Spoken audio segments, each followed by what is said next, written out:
Hello friends, welcome back to the new video guys at my YouTube channel guys. Today guys we are going to upload guys iqoo mobile setting guys. And today friends I am going to show guys iqoo mobile guys accessibility setting, and today video title is how to turn off talkback in iqoo mobile. Friends, you have on talkback, you have enabled talkback. Now you want to disable, you want to turn off talkback in your iqoo mobile.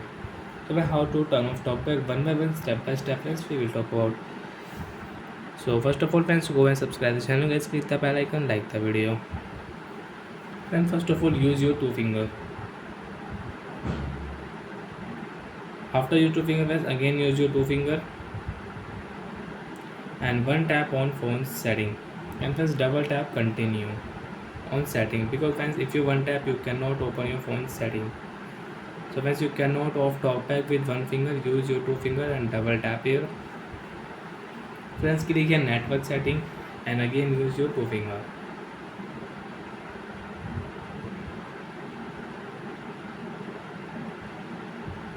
Friends click here shortcut and accessibility setting and press double tap here.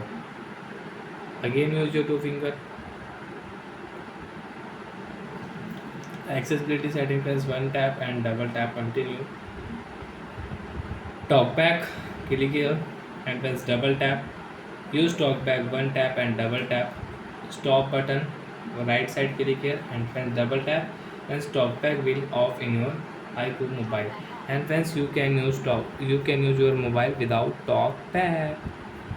So like that friends, you can off talkback in your iqoo mobile. I hope friends you understood how to turn off talkback in iqoo mobile. Friends, do you have any doubt, you have any problem in your iqoo mobile, so friends you can ask me comment section friends, I will check, I will help you. Bye bye friends. And friends again you want to use talkback, so friends you can on from your accessibility setting and you can use again talkback in your device. Bye.